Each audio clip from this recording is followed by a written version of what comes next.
Prospek untuk Rusia sangat suram, setidaknya menurut para ahli, sejak Rusia menginvasi Ukraina pada Februari 2022 banyak pemimpin barat, lembaga pemikir, dan media memprediksi ekonomi Rusia akan runtuh.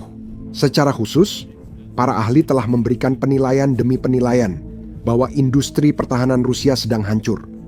Industri itu tak mampu mengatasi sanksi, ketidakstabilan keuangan, serta kekurangan pekerja berkualitas untuk memenuhi permintaan perang yang terus meningkat. Begitulah ceritanya, meski sudah terkena sanksi yang belum pernah terjadi sebelumnya. Dikeluarkan dari sistem pesan keuangan Society for Worldwide Interbank Financial Telecommunication yang memungkinkan pembayaran internasional, serta mengalami kerugian besar dalam tenaga kerja dan peralatan di medan perang. Prediksi-prediksi tentang keruntuhan yang akan segera terjadi itu tidak terbukti seperti yang dikatakan dalam judul makalah terbaru dari Pusat Studi Strategis atau Center for Strategic and International Studies. Ekonomi Rusia memang menurun, tapi belum tumbang sekarang saat kita menuju akhir tahun keempat perang di Ukraina. Beberapa ahli menyatakan bahwa tahun 2026 akan menjadi tahun di mana industri pertahanan Rusia benar-benar runtuh untuk selamanya. Jadi, mari kita lihat buktinya dan seberapa besar kemungkinan hal itu benar-benar terjadi. Dalam sebuah artikel terbaru yang diterbitkan di Defense Blog, Dylan Malyusov berpendapat bahwa industri pertahanan Rusia sedang menghadapi krisis terdalam sejak runtuhnya Uni Soviet.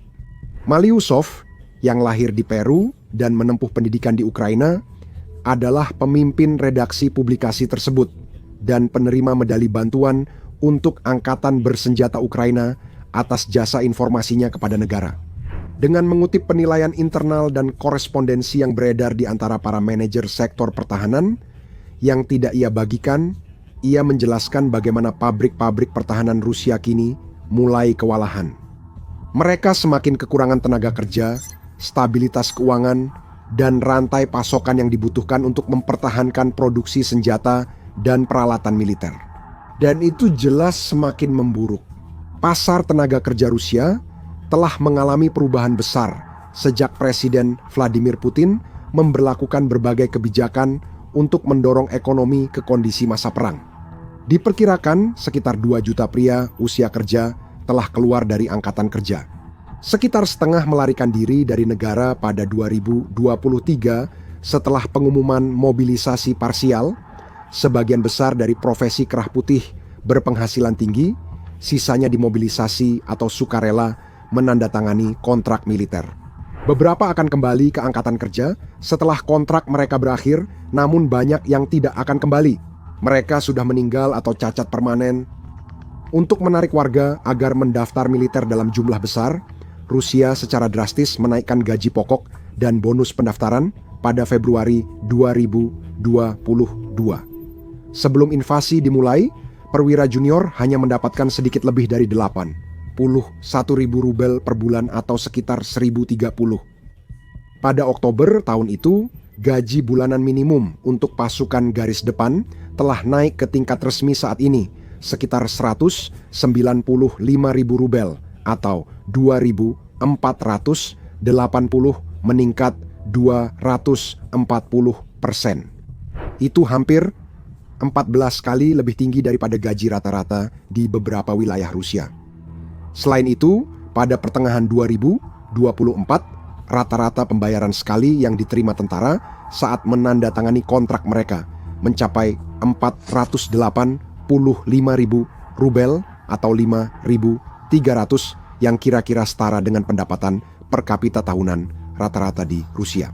Secara total, rekrutan di wilayah seperti Moskwa dan Oblast Leningrad dapat menerima hingga 53 juta rubel atau 60.592 dan setidaknya 3 juta rubel atau 34.955 masing-masing selama 1 tahun masa dinas, termasuk semua pembayaran dan gaji. Karena ini Rusia, rutin muncul laporan keterlambatan pembayaran, korupsi, dan pembayaran kurang dari semestinya. Namun, angka itu sangat besar bagi rata-rata Ivan dan membuat dinas militer jadi salah satu profesi paling menguntungkan di Rusia. Hasilnya adalah menarik para pekerja terampil keluar dari perekonomian ke militer yang pada akhirnya menciptakan inflasi upah yang signifikan. Karena industri lain menaikkan tawaran gaji mereka sendiri untuk mencoba menarik dan mempertahankan karyawan. Di industri pertahanan Rusia, gaji juga telah meningkat karena perusahaan-perusahaan dengan putus asa berusaha mendapatkan cukup tenaga kerja untuk memenuhi pesanan yang terus bertambah dari negara untuk persenjataan dan peralatan yang akan digunakan di Ukraina. Namun, seringkali perusahaan harus memenuhi pesanan yang meningkat dengan harga yang tak menutupi biaya produksi. Dan kenaikan gaji yang terpaksa mereka bayarkan hanya semakin menambah tekanan finansial pada mereka. Bisa dibilang, Rusia telah berhasil menahan gelombang sanksi yang diluncurkan oleh Barat jauh lebih baik daripada yang diperkirakan siapapun. Seperti komentar blak-blakan Menteri Keuangan Amerika Serikat Scott Bessent tentang paket sanksi ke-19 Uni Eropa terhadap Rusia. Melakukan sesuatu 19 kali berarti gagal. Menanggapi komentar Bessent, Leonid Slutsky, Ketua Komite Urusan Internasional Duma Negara Rusia, mengatakan kepada kantor berita TASS bahwa ekonomi Rusia telah menyesuaikan diri dengan tekanan sanksi. Hal yang sama tidak bisa dikatakan tentang ekonomi Uni Eropa. Sanksi-sanksi itu malah berbalik menyerang mereka, merusak pertumbuhan ekonomi, dan berdampak negatif pada standar hidup masyarakat Eropa. Rusia mungkin sudah beradaptasi, tapi tetap ada biaya, terutama dalam produksi peralatan militer canggih, di mana sanksi-sanksi tersebut menutup pintu bagi banyak bahan baku penting seperti minyak, pelapis, elektronik, cairan teknis, dan lainnya. Rusia berhasil memproduksi beberapa di antaranya secara domestik, bahkan mendapat manfaat tersembunyi dari sanksi tersebut. Sisanya harus mencari solusi atau mendapatkannya lewat jaringan pihak ketiga yang rumit dan tidak jelas. Semua perantara dan logistik tambahan untuk memperoleh suku cadang itu hanya berarti satu hal. Biaya yang lebih tinggi ditambah kenaikan biaya komponen dalam beberapa kasus dilaporkan hingga 100 kali lipat dibandingkan sebelum sanksi, serta kenaikan upah dan inflasi yang terus-menerus tinggi secara umum. Dan biaya-biaya itu terus meningkat bagi perusahaan-perusahaan ini, bahkan ketika harga yang bisa mereka jual ke negara tetap konstan. Dipaksa untuk memenuhi pesanan negara dengan harga yang telah ditetapkan, yang seringkali di bawah biaya produksi, bukanlah hal baru di Rusia. Subsidi negara besar agar perusahaan ini tetap bertahan masih terus diberikan. Faktanya, justru sistem subsidi berputar seperti inilah yang memungkinkan Rusia mempertahankan sebagian besar kompleks industri militer era Soviet yang luas sejak runtuhnya Uni Soviet. Meskipun ada tantangan awal yang signifikan, setidaknya ada basis industri militer yang cukup efektif untuk meningkatkan produksi ketika perang dimulai. Negara-negara NATO dengan ekonomi pasar bebas tidak memiliki sistem serupa, sehingga banyak industri militer era Perang Dingin seperti galangan kapal Amerika Serikat menurun akibat permintaan turun saat damai. Sementara Eropa memulai program persenjataan ulang besar-besaran. Akan menarik untuk melihat bagaimana negara-negara Eropa menangani tantangan serupa, meningkatkan lini produksi dan rantai pasokan mereka sendiri. Bagi industri pertahanan Rusia, perusahaan-perusahaan dihadapkan pada permintaan yang semakin meningkat dari negara untuk produk-produk yang semakin merugi dengan tenggat waktu pengiriman yang semakin mendesak dan berdampak besar. Semakin banyak pengiriman terlewat, makin sulit bagi pasukan di garis depan, dan masalah mereka tidak berhenti di situ. Permintaan senjata di luar negara juga telah menciptakan efek domino berupa masalah lanjutan bagi industri pertahanan. Sebagai permulaan, secara historis, perusahaan pertahanan Rusia menutupi kekurangan pendapatan dari penjualan ke negara dengan harga di bawah biaya produksi, melalui keuntungan besar dari pesanan ekspor yang menguntungkan. Karena pembangunan persenjataan besar-besaran saat Perang Dingin, Amerika Serikat dan Rusia menjadi dua eksportir militer terbesar, dengan Amerika Serikat unggul jauh dan Rusia nyaman di posisi kedua. Namun, bahkan sebelum perang dimulai, ekspor militer Rusia sudah mulai menurun. Sejak 2022 ekspor menurun drastis hingga Rusia tergeser dari posisi kedua oleh Prancis, meski tipis. Sebelum invasi, Rusia mengirim ke 31 negara. namun pada 2024 hanya tersisa 12 pelanggan. Sanksi-sanksi jelas berperan penting meyakinkan banyak negara menangguhkan atau menghentikan pembelian senjata dari Rusia. Proses itu tampaknya sudah dimulai sejak sanksi awal yang dijatuhkan kepada Rusia setelah aneksasi Crimea pada tahun 2014.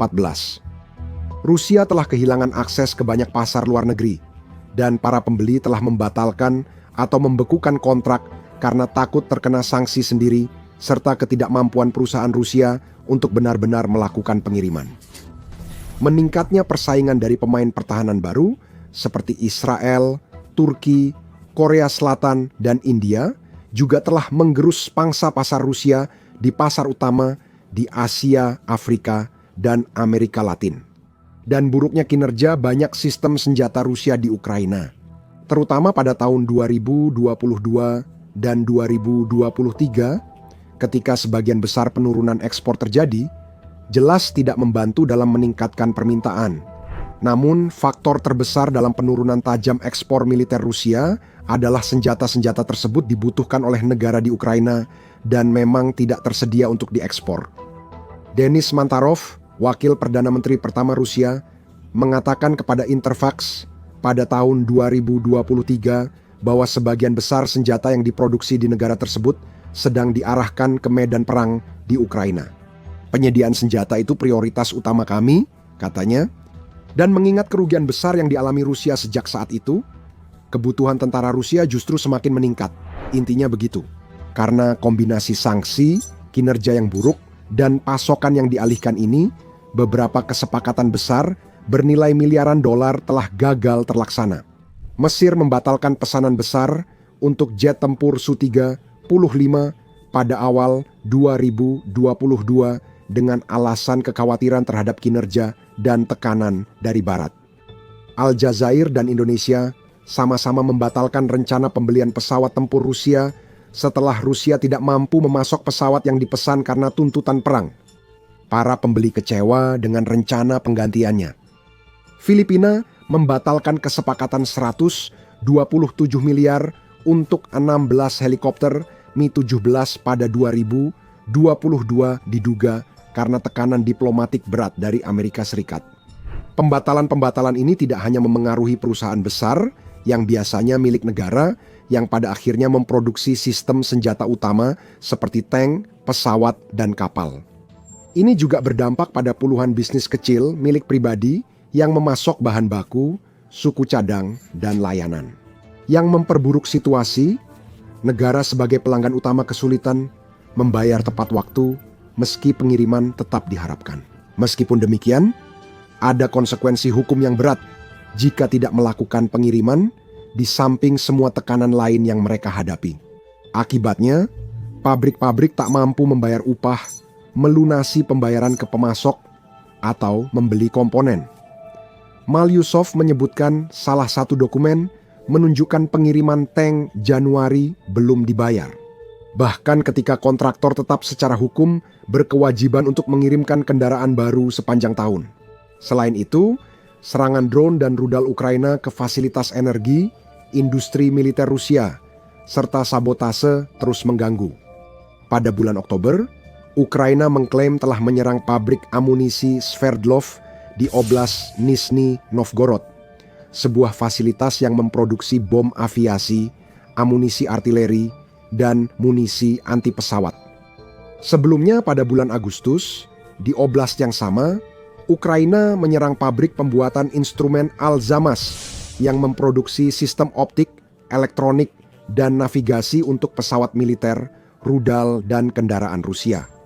Pada bulan April, drone Ukraina dilaporkan merusak pabrik sistem serat optik di Saransk, satu-satunya produsen kabel serat optik di Rusia yang digunakan dalam drone militer dan sistem komunikasi yang aman. Dan masih banyak lagi, mengingat sebagian besar drone jarak jauh Ukraina, setidaknya sampai baru-baru ini, membawa hulu ledak yang relatif kecil. Sebagian besar serangan hanya menyebabkan kerusakan ringan, dan perusahaan dapat memulihkan operasinya dalam beberapa hari atau minggu. Namun, dengan puluhan, bahkan ratusan drone yang menembus pertahanan udara Rusia setiap malam, Serangan-serangan ini jelas telah mengganggu produksi militer Rusia dan memperburuk mimpi buruk finansial bagi banyak perusahaan. Serangan-serangan ini dipastikan telah merugikan mesin perang Rusia hingga puluhan atau ratusan miliar dolar, dan memaksa Putin untuk mengalihkan pertahanan udara yang berharga serta sumber daya lainnya dari garis depan demi melindungi infrastruktur penting dan fasilitas militer. Dia bahkan terpaksa melakukan mobilisasi terbatas para veteran dari Ukraina khusus untuk mempertahankan infrastruktur di wilayah mereka. Jika dijumlahkan semuanya, kurang tenaga kerja, ekspor hilang, biaya hindari sanksi, harga rendah dari negara. Jika mereka membayar sama sekali, pemogokan yang terjadi secara rutin, dan sebagainya. Dan, menurut Malyusov, sebagian besar industri pertahanan sedang kewalahan di bawah tekanan yang tak tertahankan. Bahkan beberapa pabrik terbesar dan paling penting secara sistemik menunjukkan tanda-tanda tekanan yang jelas. Malyusov mengutip sebuah email dari awal tahun 2024 dari Dmitry Fadeov, Chief Executive Officer pabrik pembangunan mesin Muron berskala besar, yang kabarnya dicegat oleh kelompok aktivis perlawanan siber Ukraina yang kemudian membagikannya kepada Pusat Perlawanan Nasional Ukraina. Di dalamnya, dalam kapasitasnya sebagai Ketua Liga Perusahaan Pertahanan Vladimir Oblast, Fadeov mengeluh bahwa pabrik-pabrik dipaksa menjual barang mereka dengan harga tahun 2019. Tetapi pada saat yang sama, diharapkan membeli bahan baku mereka dengan harga pasar dan secara tunai di muka. Dia mengatakan bahwa uang yang diterima dari pemerintah bahkan tidak cukup untuk menutupi bunga kredit yang harus diambil perusahaannya untuk membayar pemasoknya. Tingginya biaya pinjaman merupakan keluhan umum di seluruh perekonomian Rusia saat ini. 20 membuat pertumbuhan ekonomi melambat hingga mendekati resesi. Perusahaan-perusahaan benar-benar tidak mampu untuk meminjam. Jadi pertumbuhan, modal, investasi, dan R dan D semuanya melambat hampir sampai pada titik stagnasi di banyak sektor ekonomi.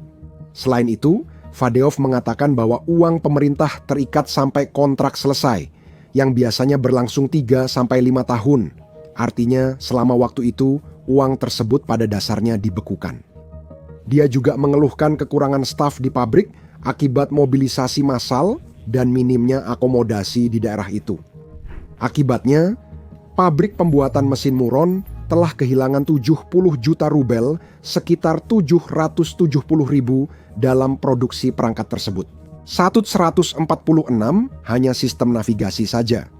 Dan sekarang sedang berjuang untuk memenuhi permintaan negara yang terus meningkat untuk perangkat-perangkatnya.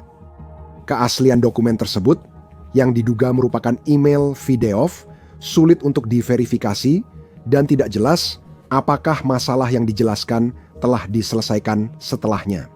Namun, satu hal yang pasti, serangan Ukraina terhadap pabrik tersebut yang memproduksi komponen pengapian untuk amunisi yang digunakan oleh Angkatan Bersenjata Rusia, Kementerian Dalam Negeri, dan Dinas Keamanan Federal pada 30 April tidak membuat situasi di sana menjadi lebih mudah. Malyusov juga mengklaim bahwa United Aircraft Corporation atau United Aircraft Corporation, produsen utama pesawat tempur Rusia, mengalami kekurangan dana untuk membayar kontraktor. Dan sekarang terjerat dalam ratusan kasus di pengadilan untuk kompensasi utang. Namun, dia tidak memberi referensi untuk klaim ini, dan kami pun tak menemukan sumber lain yang membuktikannya. Sebaliknya, setidaknya menurut data resmi Rusia, United Aircraft Corporation tampaknya memenuhi komitmennya, bahkan lebih dari itu. Pada November, perusahaan mengumumkan pengiriman batch terbaru pesawat tempur Pembom Sukhoi Su-34 dan jet tempur Su-35. Itu mengikuti pengiriman Su-34 pada bulan September dan Oktober, serta Su-35S pada bulan Agustus. Chief Executive Officer United Aircraft Corporation Vadim Bedeka menegaskan staf fasilitas produksi United Aircraft Corporation menjaga kecepatan produksi tinggi demi memenuhi target pengiriman yang dijadwalkan. Para insinyur di Biro Desain Sukhoi terus menyempurnakan dan meningkatkan sistem pesawat, memanfaatkan wawasan yang diperoleh dari penempatan operasional mereka, selama operasi militer khusus. Ia menyebut peningkatan ini bertujuan meningkatkan efektivitas pesawat dalam misi sekarang dan mendatang. Setidaknya secara kasat mata, tindakan perusahaan tersebut sejalan dengan ucapannya, memberikan sedikit jeda serius bagi Rusia dari dampak melemahkan akibat sanksi. United Aircraft Corporation juga baru-baru ini meluncurkan jet penumpang MC-21 yang telah lama tertunda dan dipamerkan pada Dubai Air Show baru-baru ini. MC-21 adalah jet berbadan sempit setara Boeing 737 dan Airbus A320 dan konon merupakan pesawat pertama Rusia yang sepenuhnya diproduksi di dalam negeri sebagai pengganti impor. Dengan setengah armada, Airbus A320 Neo Rusia tidak beroperasi karena masalah mesin yang belum terselesaikan. Diperparah oleh sanksi, industri penerbangan adalah salah satu bidang yang paling terdampak oleh sanksi. Moskow menargetkan produksi lebih dari 600 pesawat baru pada 2030 untuk menggantikan armada barat yang tua. Dan MC-21 serta Yakovlev Superjet 100 yang juga diproduksi oleh United Aircraft Corporation diperkirakan akan menjadi bagian terbesar dari jumlah tersebut. Mempertimbangkan semuanya, dengan janji pemerintah lebih dari 27 miliar untuk pengembangan pesawat domestik, termasuk Superjet 100 Yakovlev dan MC-21.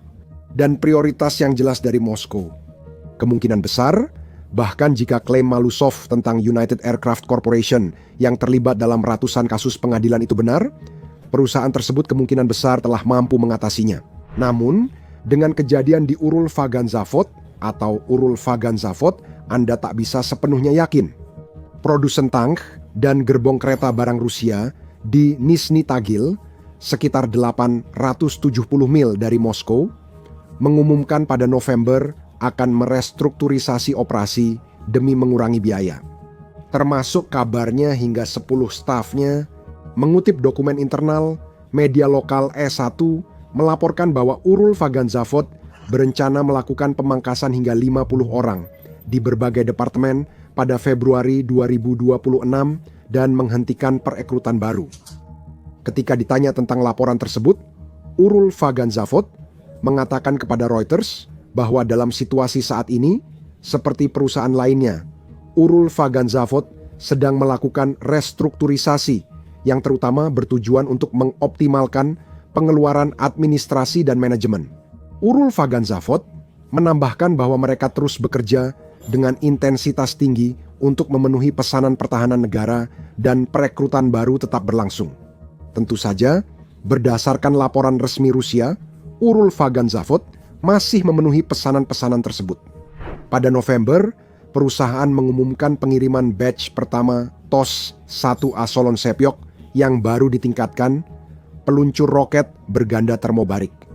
Pada Oktober, mereka umumkan pengiriman batch pertama kendaraan pendukung tank baru yang jenisnya belum disebutkan. Kendaraan yang ditingkatkan ini memiliki lapisan baja reaktif dan perlindungan samping lebih baik. Itu karena masalah di Urul-Vagan-Zavod sebenarnya tidak terkait dengan sisi pertahanan dari bisnisnya, melainkan pada divisi gerbong kereta.